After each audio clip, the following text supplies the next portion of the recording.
محترم دوستوں اور بزرگوں،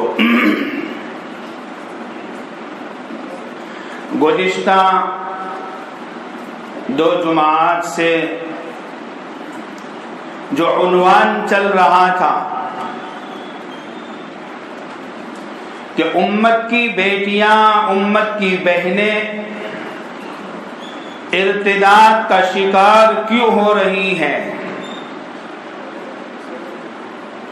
اسلام جیسا مہذب اور پاکیزہ مذہب چھوڑ کر دوسرے مذاہب کا رخ کیوں کر رہی ہیں،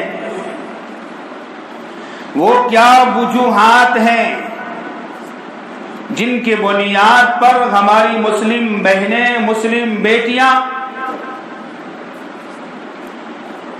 اسلامی حقوق کو چھوڑ کر، قرآن کی تعلیمات کو چھوڑ کر، نبی علیہ السلام کے طریقوں کو چھوڑ کر ایک گندی تہذیب کی طرف کیوں جا رہی ہے، ناشائستہ مذہبوں کی طرف، غیر مہذب مذہبوں کی طرف کیوں رخ کر رہی ہیں۔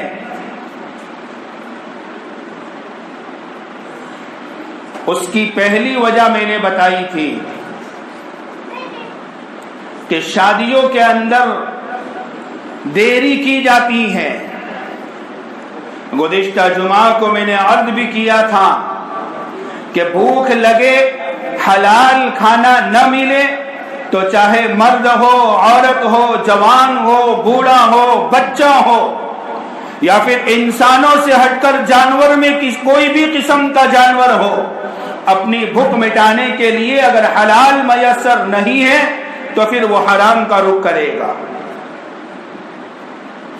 اسی طریقے سے ایک انسان میں اللہ نے خواہش رکھی ہے، وقت پر اگر وہ خواہش حلال طریقے سے پوری کرنے کا انتظام اگر ماں باپ نہیں کریں گے تو چاہے پھر وہ لڑکا ہو چاہے لڑکی ہو،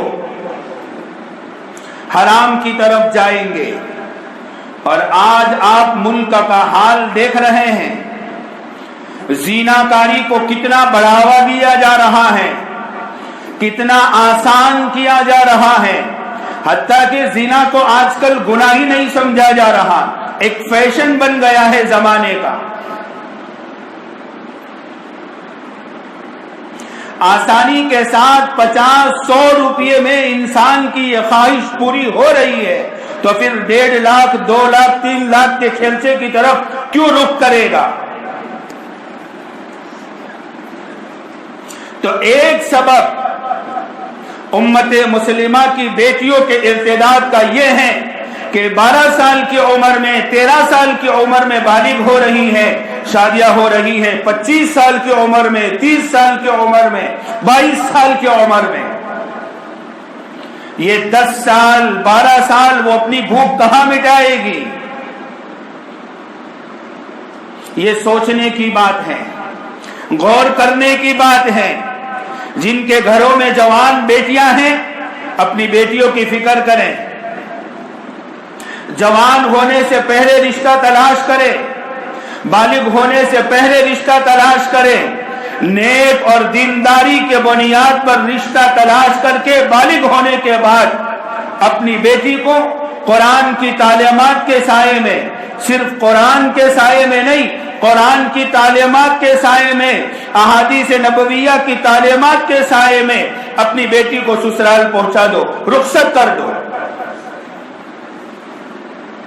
جس دن معاشرے کے اندر یہ بات عمل میں آ جائے گی کہ بالغ ہونے سے پہلے ان کے رشتے طے ہوں اور بالغ ہونے کے فوراً بعد ان کی شادیوں کا انتظام شروع ہو جائے گا، انشاءاللہ العزیز امت کی بیٹیاں ارتداد کی شکار نہیں ہوگی۔ یہ پہلی وجہ۔ دوسری وجہ، ماں باپ بچپن کے اندر اولاد کی تربیت کے اندر کوتاہیاں کرتے ہیں۔ اگر بچپن ہی سے اولاد کی تربیت پر دھیان دیا جائے تو بڑی ہو کر وہ بیٹیاں، وہ اولادیں دنیا کی دیگر ہوس خور عورتوں کی طرح وہ ناشائستہ لباس، وہ فاحشانہ لباس اپنے بدن پر کبھی پہننا پسند نہیں کرے گی۔ لیکن ہوتا کیا ہے، 5 سال 6 سال 7 سال کی عمر تک، آج کل معاشرے کی بات کر رہا ہوں، برا لگے معاف کرنا، چڈی پہنائی جاتی ہے۔ کوئی سمجھدار عقل مند دانش مند کہہ بھی دے ابھی تو بچی ہے، یعنی پہلے دن سے اس کو تعلیم دی جاتی ہے ننگے پن کی، عریانیت کی، فحاشیت کی تعلیم ماں باپ پہلے دن سے دے رہے ہیں۔ پھر وہ بیٹی بڑی ہو کر غیروں کا شکار نہیں ہوگی تو کیا ہوگا؟ قصور ماں باپ کا ہے، چاہے لڑکا ہو لڑکی ہو۔ صحابہ اور صحابیات کی تاریخ کو پڑھو، صحابہ نے اپنے اولادوں کی تربیت کس طریقے سے کی ہے، اولیاء اللہ کی ماؤں نے اپنی اولاد کی تربیتیں کس طریقے سے کی ہیں۔ ان واقعات کا مطالعہ کرو اور روزانہ اپنی اولاد کو ایک صحابی کا واقعہ، ایک بزرگان دین کا واقعہ سنا، بچپن سے ان کے ذہنوں کے اندر اسلامی تعلیمات ڈالو۔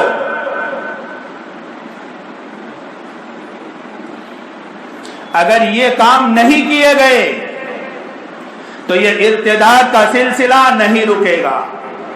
بچپن سے اپنی اولاد کے عقائد درست کراؤ، مرنے کے بعد پوری زندگی کا خدا کے سامنے حساب دینا ہے، اور اگر ایمان ہی زندگی میں نہیں رہا تو پھر حساب کتاب کا مسئلہ ہی پیش نہیں، سیدھے جہنم میں جاؤ، چونکہ ایمان ہی نہیں ہے۔